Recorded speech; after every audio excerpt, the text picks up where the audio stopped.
नमस्कार। हम आज देखते हैं कि mistake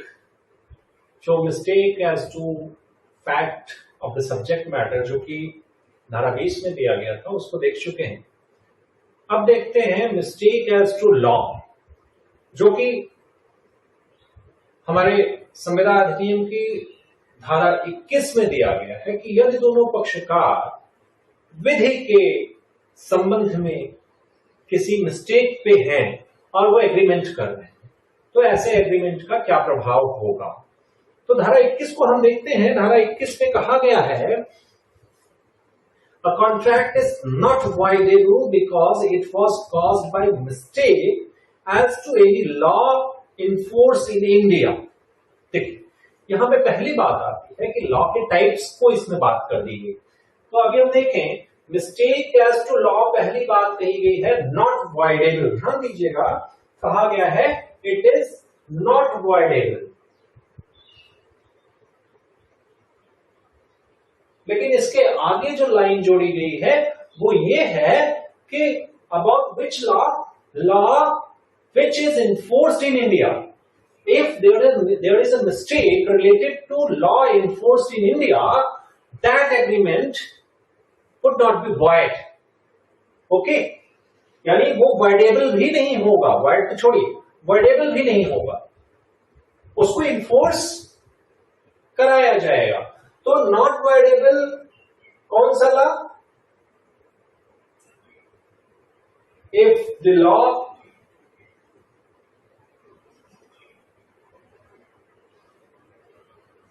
law is enforced in India. तो ये तो एक कंडीशन हो गई। अब दूसरी कंडीशन के बारे में क्या कह रही है हमारी धारा 21? कह रही है कि but a mistake as to law not enforce in India has the same effect as a mistake of fact. तो दूसरी जो बात कर रही है, if the law is not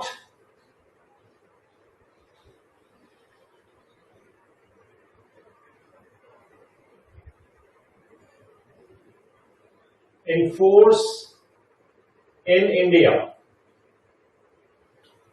अगर कोई कानून भारत में प्रवृत्त नहीं है, इसका मतलब कहीं और प्रवृत्त है, किसी और देश का है, तो इसको हम कह सकते हैं सेकंड इज फॉरेन लॉ।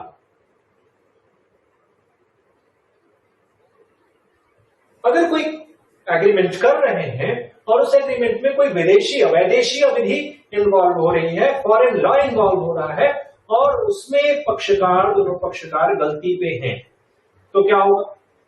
ये कह रहा है इसका वही प्रभाव होगा जो कि मिस्टेक ऑफ फैक्ट में प्रभाव होता है। तो इसका क्या होगा परिणाम? तो इसका परिणाम ये होगा कि हैज द सेम इफेक्ट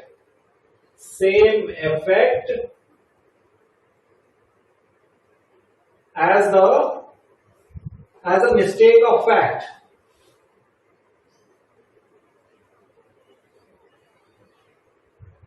तो ध्यान देने वाली चीज है, मिस्टेक ऑफ लॉ के बारे में क्या कहता है धारा 21? दो बातें करता है। अगर वो लॉ भारत में प्रवृत्त है, it is enforced in India, तो उसके बारे में अगर कोई गलती आप कर रहे हैं तो वो क्षम्य नहीं है, वो voidable नहीं होगी, ये इस केस में। और क्या होगा अगर इस केस में है? तो same effect as mistake of fact. अब मिस्टेक ऑफ फैक्ट में अगर बायलेटरल अगर मिस्टेक है एज टू फैक्ट, तो क्या होता है? तो होता है कि वो शून्य हो जाता है। तो यहां पे क्या होगा? ये भी void हो जाएगा। ठीक है, बहुत क्लियर कॉन्सेप्ट है। Mistake as to law, if that is not enforced in India, what will be the effect? Effect will be same as the effect of mistake as of fact। तो जो mistake fact के बारे में होता है जो परिणाम, वही माना जाएगा, यहां void होगा। तो दो चीजें हैं। अब देखिए, भारत में अगर प्रवृत्त वृद्धि के बारे में अगर कोई गलती हुई है तो शून्य करणीय नहीं होगा, voidable नहीं होगा। क्यों नहीं होगा? क्योंकि हर आदमी से, जो यहाँ पे रह रहा है भारत में, उससे ये अपेक्षा की जाती है कि वो यहाँ के हर एक कानून से वाकिफ होगा। तो ये जो एक सिद्धांत है कि सब जहां पे रह रहा है वहां के कानून को वो जानता होगा, इसलिए उसके बारे में उससे गलती की अपेक्षा नहीं की जाती है। और दूसरा, ये लैटिन मैक्सिम है, इग्नोरेंशिया ज्यूरिस नॉन एक्सक्यूसाट। मतलब क्या है? Ignorance of law is no excuse. यानी अगर लॉ की कोई गलती कर रहे हैं, इग्नोर हो रहा है कहीं पे, तो वहां पे कोई माफी नहीं मिलने वाली। तो ये है 21 में। और 21 में मैंने आपको बताया था पिछली क्लास में, इस 3 तरह के हुआ, 3 तरह के लॉ हो गए, जो कि enforce in India, not enforce in India, और थर्ड क्या है? थर्ड वाला है law related to personal laws. Mistake as to law related to personal। तो ये तीसरा, अगर किसी की व्यक्तिक कोई व्यक्तिक सॉरी लॉ नहीं, राइट, अगर यहां पे कोई किसी के व्यक्तिगत अधिकार संबंधी नियम है, व्यक्तिगत अधिकार संबंधी नियम है, पर्सनल राइट, तो क्या होगा? अगर उसके बारे में गलती हो रही है, तो उसके बारे में गलती हो रही है तो भी उसको एक्सक्यूज नहीं मिलने वाला है, वो वायडेबल नहीं होगा। इसका एक केस है, साहिबन बीबी वर्सेस माधोलाल।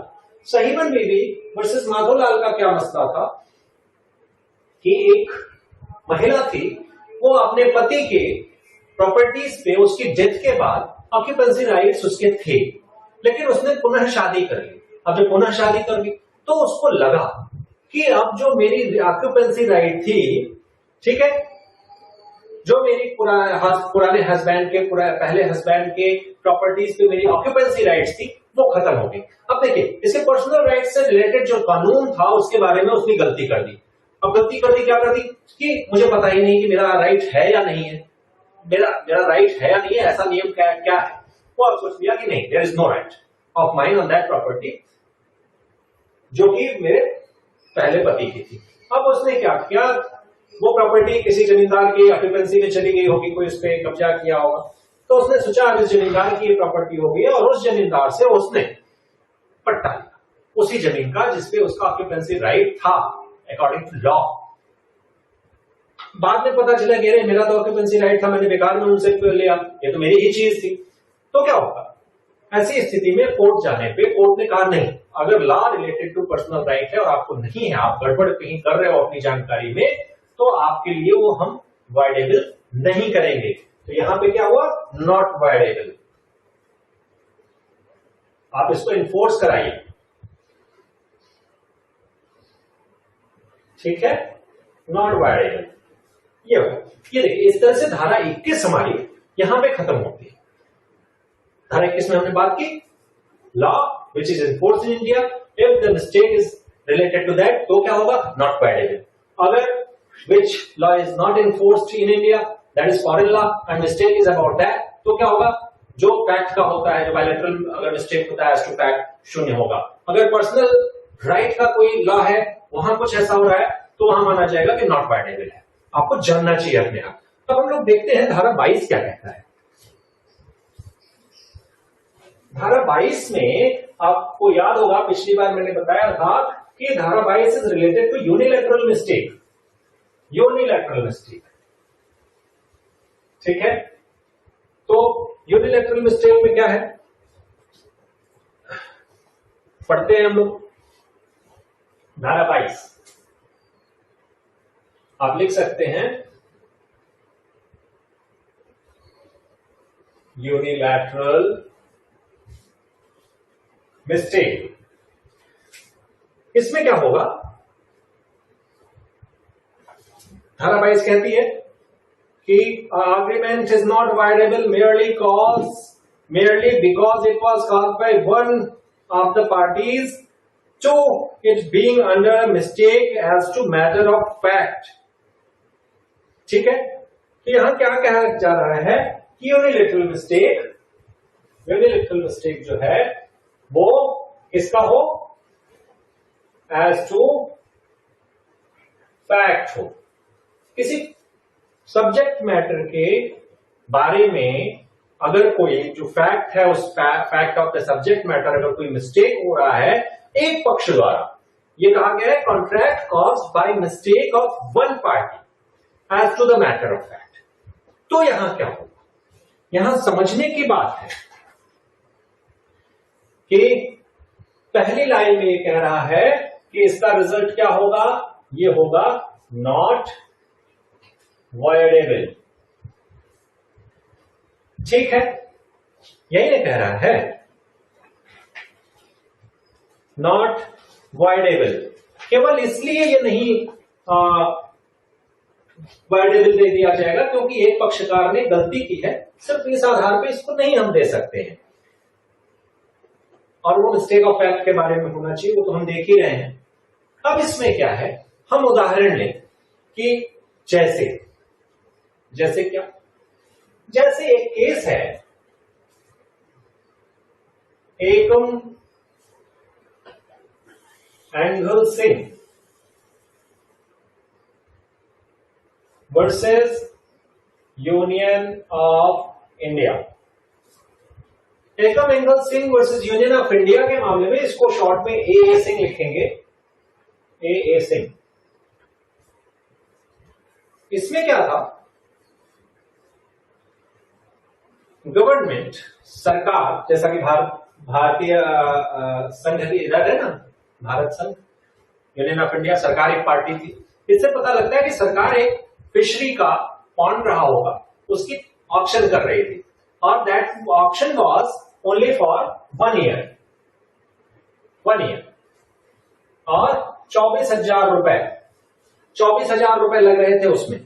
ठीक है, और ये जो थे 24,000 वाज द, नहीं सॉरी, इसको ऐसे समझिए, 24,000 वाज द हाईएस्ट बिड। अब वो 1 साल के लिए, उसका जो मेन टर्म था ये था 1 साल, और इसकी जो हाईएस्ट बिड थी वो 24,000 थी। ए सिंह ने हाईएस्ट बिडिंग करी और उसको ले लिया। अब ए सिंह के दिमाग में क्या चल रहा था, मैटर ऑफ फैक्ट जो था वहां मिस्टेक क्या हुई थी, वो ये था कि दैट इज फॉर 3 ईयर्स। उनको लगा 3 साल के लिए है और 24,000 ज्यादा महंगा सौदा नहीं है, वो इसमें इन्वॉल्व कर गया, हाईएस्ट बिडिंग करके उन्होंने ऑप्शन अपने फेवर में कर लिया।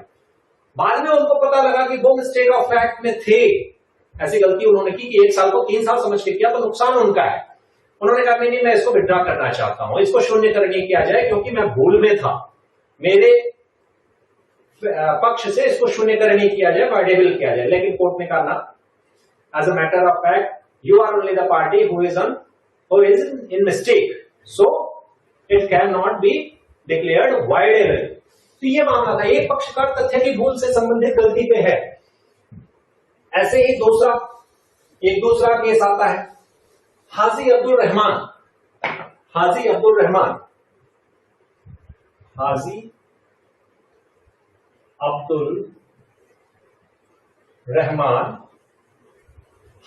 रहमान बनाम the Bombay and Persia steam navigation company.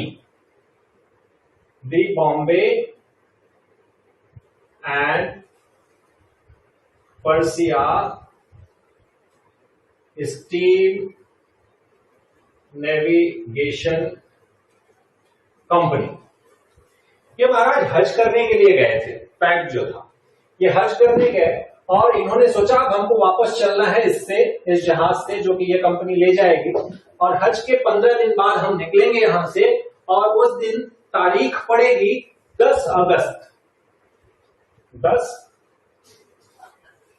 ये मामला था 1892 का। इन्होंने अपने एक प्रिजम्पशन इनका था, इन्होंने ऐसी धारणा बनाई कि हज के 15 दिन बाद जो तारीख पड़ेगी वो ये पड़ेगी और इसी दिन हमको इनसे इस जहाज के माध्यम से, इनकी जो जहाज है उसके माध्यम से जाना है। बट इनफैक्ट जब वो डेट आने की करीब हुई 1-2 दिन पहले, तो पता लगा वो 15 दिन बाद जो मामला था वो 10 अगस्त ना होके कोई और डेट थी, उनका प्लान ही चौपट हो गया। अब उनका पैसा वापस कर दो, समय पैसे लगते रहे ना हज जाने के लिए। तो क्लेम किया इन्होंने, कोर्ट में गए कि भाई मिस्टेक ऑफ फैक्ट मेरी साइड से था, इसलिए इसको मेरे एंड से वाइडेबल करने का मेरे को चांस दिया जाना चाहिए। सरकार ने कहा, कोर्ट ने कहा ना, बिल्कुल नहीं मिलेगा आपको, क्योंकि आप मिस्टेक ऑफ फैक्ट में अपनी एक गलती कर रहे हो, दूसरे की कोई उसमें गलती नहीं है। ठीक है, तो इसको हम लोग यहां समझ लिए। दो बिंदु इसमें और आते हैं कि अगर योर यूनिलैटरल मिस्टेक है that is caused by fraud और मिसरिप्रेजेंटेशन। ठीक है, यहां पे इसको मिटाते हैं। अगर ये गलतियां जो है फैक्ट की गई हैं एक पार्टी के द्वारा, और वो क्या है, वो अगर फ्रॉड एंड मिसरिप्रेजेंटेशन के तहत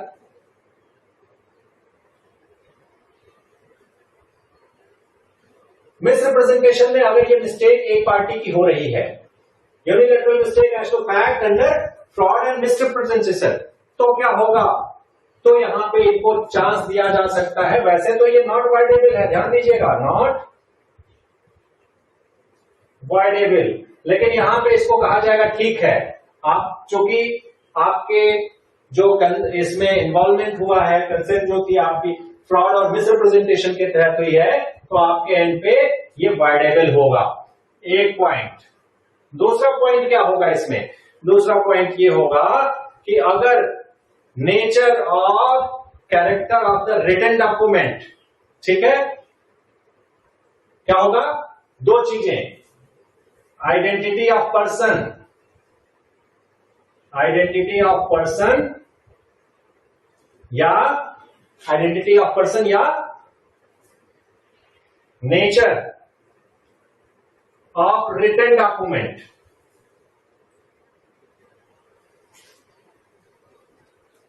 के मामले में एक पक्षकार द्वारा कोई फैक्ट की गलती हो रही है, तो वहां पे उसको कहा जाएगा, मैंने इसको पहले बता दिया है, identity of matter of fact जब जाते हैं ना, तो वहां पे जो फैक्ट की गलती होती है, तथ्य की गलतियों में आइडेंटिटी ऑफ पर्सन और नेचर ऑफ रिटन डॉक्यूमेंट, ये सब बताया जा चुका है।